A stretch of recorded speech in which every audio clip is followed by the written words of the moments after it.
आले की नाही, पण महिना या तमाशापटात कशी काय? आपण शाळेत असताना लहानपणीच माझे आई वडील वारले. माझ्या मावशीने मला सांभाळ केलं. पण त्यांची सुद्धा परिस्थिती गरिबीचीच होती. मग मला इथं तमाशात काम करावं लागलं. बरं झालं महिना माझ्या जुन्या मैत्रिणीच्या रूपामध्ये या गावामध्ये भेटलीस. पण प्रशांत, तुम्ही निराश का? आणि कशासाठी? या डाकू सर्जा आणि इनामदार पाटील पोलिसाच्या तोंडाचा पाणी वळवला या गावात गुन्हाबळ घालून आमची रात्रीचा जोर बुडवला या. गरडवर सुद्धा अटक गुन्हेगार आहात. त्यांना 1 महिन्याच्या आत पकडलं नाही तर प्रताप इन्स्पेक्टरचं नाव सांगणार नाही. आता ह्याला पकडण्यासाठी सवळा हा लावलाच पाहिजे, पण मला एक तमाशा कलावंताचा गरज आहे. म्हणजे त्यात सापळ्याचा सावध हवाय का तुम्हाला? मी ते सावध व्हायचं ठरवलंय, पण त्या गोष्टीला तुम्ही नाही म्हणता का? आता तर माझा नाईलाज झाला आहे. मी परत तमाशा कलावंतांना विचारलं आहे, पण जाणून बुजून समजून उजवून कोणीही मनाला तयार नाही आहे. कर्तव्यासाठी माय ममता प्रेम हे कुठे झालेच पाहिजे आहे. महिना आता ही कामगिरी तुलाच करावी लागेल. मी या कामगिरीसाठी अगदी तयार आहे. खरं सांगते. काळजावर दगड ठेवून सांगतो, हे काम खूप जोखमीचं आहे, पण मान उंचावून जगतो. आता माझी सर्वत्र मानाने होत आहे. तू आता हे मान भरून काढायच पाहिजे आहे. त्यासाठी एक इज्जतदार पोलीसदार होण्याचा अधिकार आहे. मला तुला आता सहारा पाहिजे. तुम्ही मनाला लावून घेऊ नका. नाही, तुम्ही ही गोष्ट मनाला लावून ठेवू नका. मी आहे ना आता या गोष्टीसाठी. महिना पण हे काम खूप जोखमीचं आहे. तू पार पडशील याचा मला भरपूर खात्री आहे. तू डाकू सर्जावर खोटं प्रेम करून त्यांच्याकडे काही मिळतील ते मला वेळोवेळी सांगत जा. तशाच आणि पाटील आणि इनामदार कडून काही माहिती वेगळं तर मला सांगत जा. त्यांना पण तुझ्या गाण्यामध्ये गुण घालून त्याच्यावर काही माहिती भेटेल ते मला सांग. ठीक आहे, तुम्ही अगदी निश्चित राहा. काही सुद्धा काळजी करू नका. मी निघतो. मला खूप उशीर झाला आहे.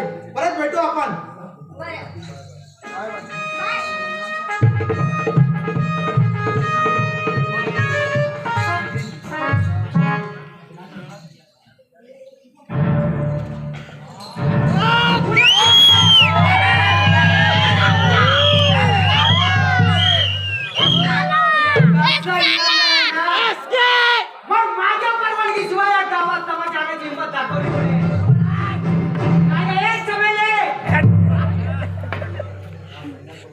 कबलीची कर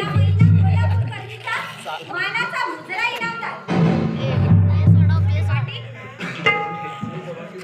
आता तुम्ही परवानगी देणार नाही, म्हणूनच या गावातल्या मंडळींनी या कार्यक्रमासाठी तमाशाच्या मला सांगितलं.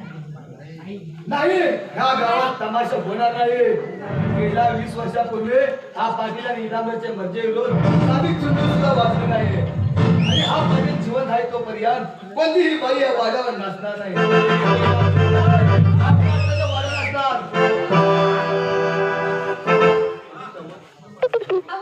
पण आम्ही तर तमाशगीर माणसं. आम्हाला जिथं बोलवलं जातं तिथं आम्ही जातो. तुम्ही बोलवा तरी मला आम्ही तुमच्याकडे पण येऊ. त्यात काय एवढं? अगं कालचा इनामदार आहे, तेव्हा तुला मोठ्या मनाला माफ करत आहे. तुमच्यासारखी मोठी माणसं आहेत म्हणून आमच्या कलाकारांची कदर होते.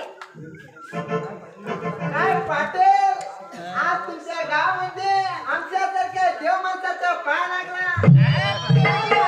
आता मी काय केलं पाहिजे तुमच्यासाठी? नाही म्हणजे तुमची काय सेवा केलं पाहिजे? अरे पाटील जी, तुम्ही उभा का? बस पाटील, तुम्ही तर आमचे भगवान आहेत. शेठजी, तुमच्यासारखं भक्कम शेठजी असताना ह्या गावाला भीती कसलं आणि सगळे हा शेतकरी माणसा तुमच्यावर अवलंबून आणि या गावातल्या सगळ्या शेतकऱ्यांचा पैसा तुमचा तिजोरी कसा काय झाला तुम्ही तो कमान्यांचे कटच करते तुमच्यासारखे माणूस आहे म्हणून आम्ही आहे आणि तुम्ही आहात म्हणून आम्ही आहोत आणि सहकार्याशिवाय काहीच होत नाही खरं की नाही शेठजी? बरोबर आहे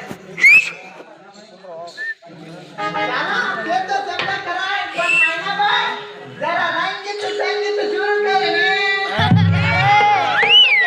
लावणी म्हणजे महाराष्ट्राची शान आहे कलेचं वैभव असून रसिकाची जान आहे तर तमाम रसिक प्रेक्षकांच्या हृदयावर तांबा मिळून देणारी एक राज करणारी ती एक लावणी आहे पण साहेब अहो त्या लावणीतल्या अंगारातली लावण्य नृत्यांगना आम्ही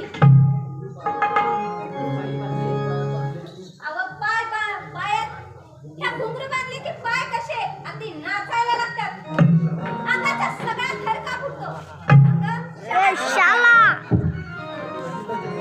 महिनाबाई आम्ही कसं प्रेक्षकांच्या ओटावरती लावणी रेंगाळते महिनाबाई आम्ही तुमचा लावणी ऐकण्यासाठी उत्ता वेळ झालो महिना ऊन जाऊ दे झकापैकी लावणी जशी वीज कडाली तशी लावणी कडाली पाहिजे काय पटेल अगदी बरोबर आहे नंतर नाद गेला तरी चालेल पण वाया नाही गेला पाहिजे